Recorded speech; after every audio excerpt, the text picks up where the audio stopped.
ওই মিথিলা ভবনে পড়েছিল, ঘুমে খেয়ে একেবারে জড়িত করে দিয়েছিল। ধরার পূর্বেই মটাস না হয় সেখানে নূতনই ছিল। যখন পুনঃ পুনঃ ধনুকে গুণ যোজনা করতেছিলেন, দেহে শক্তি ছিল না, চন্দন শুকিয়ে গিয়েছিল।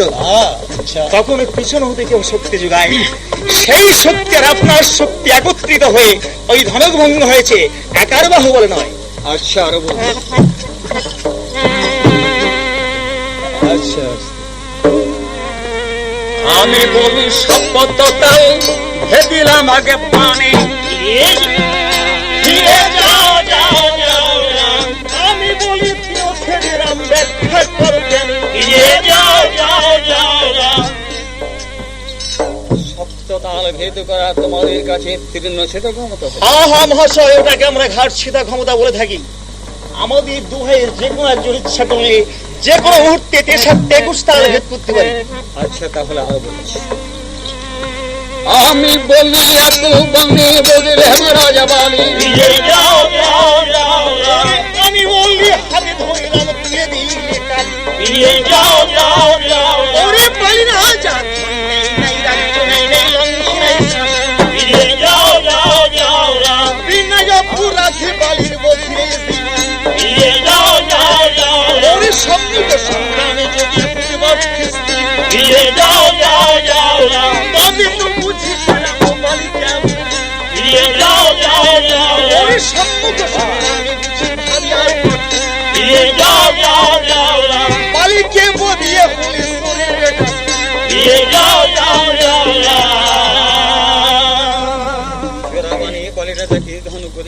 আমাকে বলতে পারিস, তোমার বিশুদ্ধ বলছিস। মহাশয়, আপনার ওই গোড়া কি দোষ আছে? আপনার পিতার নামটা জানো কি?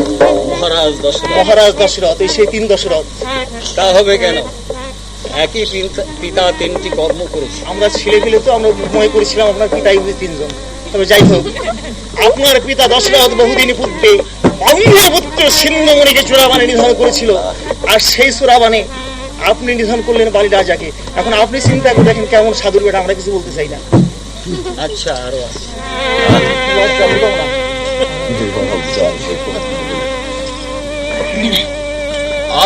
আমি বলি সাধুর বিধি কটক করলেন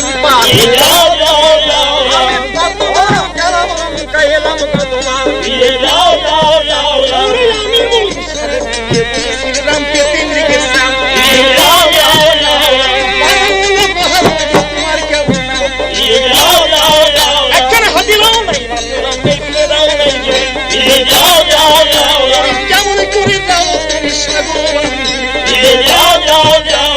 যত কথা বললে তুমি সাগরেই তো কোন কারণে যাবো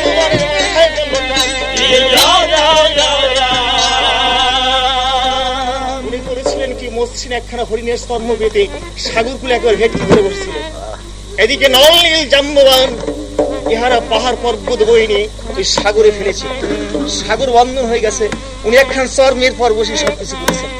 আচ্ছা মহাশয়, সাগর বন্ধন করলেন কোন পর্বতের কি ওজন তা কি জানেন?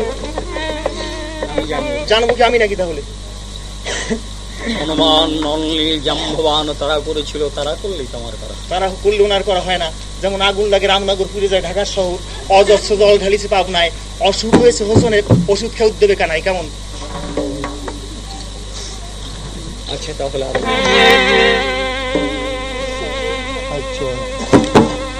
আমি বলি একেবারে মধ্যে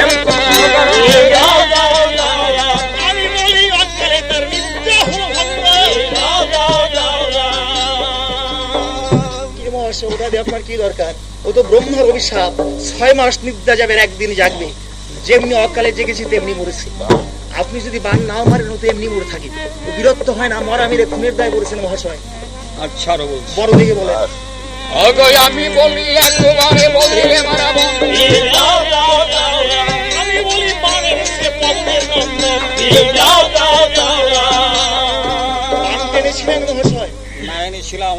যোজনা করেছিলাম। সাংঘাতিক ব্যাপার।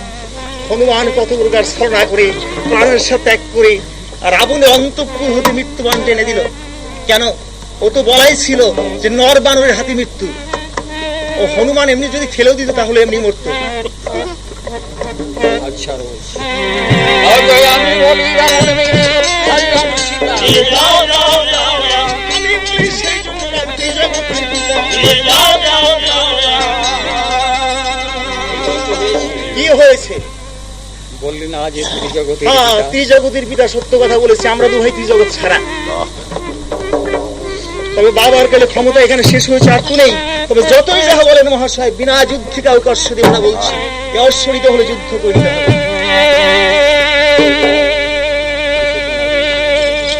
ওরে কিছুতে না দুই শিশুকে বলেছে, কিছুতে না দুই শিশুকে বলেছে, সঙ্গে সবল সঙ্গে জল সঙ্গে, প্রথমে রাজাদের সঙ্গে একমাত্র বলে দিচ্ছে শিশুসা, শক্তি বলা যায় একবার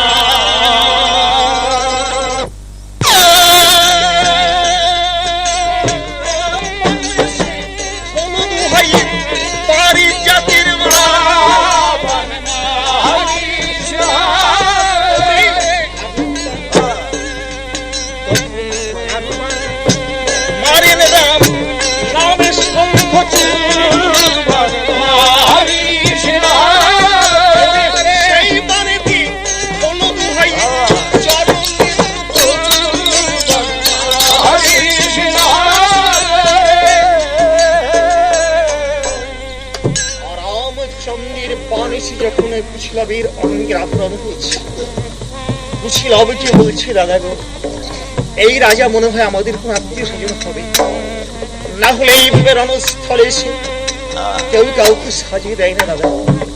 তবে মায়ের মুখে আমি একদিন শুনেছি, আমাদের যিনি পিতা তিনি আগে রাজ রাজ্য। তবে আমার মনে হচ্ছে দাদা, পিতার চরণ দর্শন করতে পেরেছি। চলো দুভাই গিয়ে পিতার চরণ দুখানা বক্ষ মাঝে জড়িয়ে ধরে বলবো, আমরা দুঃখিনী সীতার গর্ভজাত সন্তান। পিতা আমাদের পরিচয় পেলে সকল অপরাধ ভুলে আমাদের কোলে তুলে নেবেন। লাভ বলছে, ভাই কুশিরে, আমরাও তো মহামুনি বাল্মীকি মুনির শিষ্য। আমি একটা বাংলা পরীক্ষা করে দেখবো ওই রাজা আমাদের কোন আত্মীয় স্বজন কিনা। তাই লব্বির একটা বানে ধনুকে যোজনায় বলছে, রে বানে বলি তব ঠাই, ওই বালক দুটি রে বানে বলি তব ঠাই, ওই রাজা যদি হয় আমার কোন আত্মীয় স্বজন, রাজার চরণে প্রণাম করে করি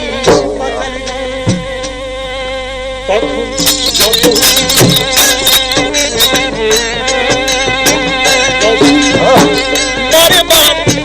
নামে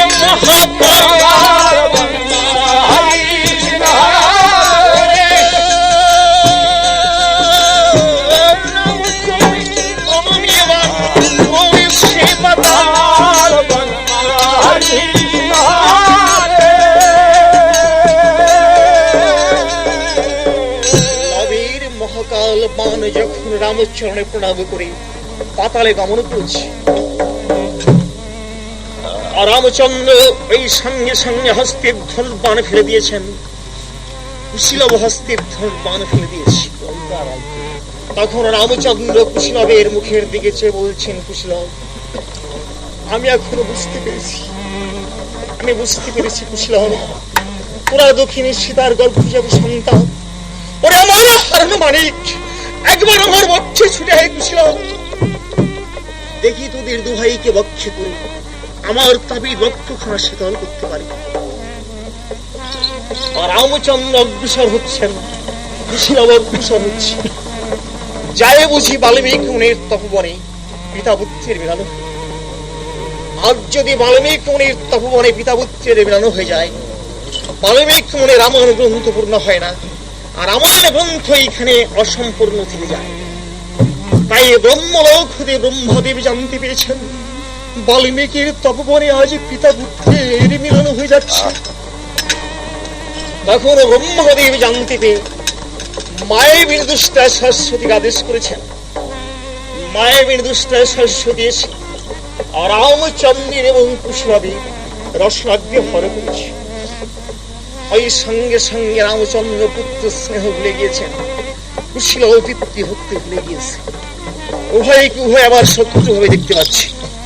আর রামচন্দ্র মুহূর্তের মধ্যে ধনুর্বাণ ধারণ করে বলছিল, ওরে বালক, দুটো বাণ দিয়ে সাজিয়ে দিয়েছি, আরো মনে করেছিস তোদের কিছু হবে না?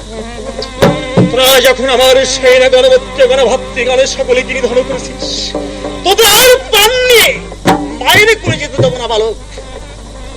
খুশি বলছো দাদা, দাদা গো শুনেছেন আত্মীয় স্বজন নাকি এমন কথা বলতে পারে? দাদা আমাদের প্রাণ নিয়ে বাইরে করে যেতে দেবো না, তবে ওই রাজা আমার আত্মীয় স্বজন যেই হোক না কেন, ওই রাজাকে আমি প্রাণ নিয়ে দেশে যেতে দেবো না।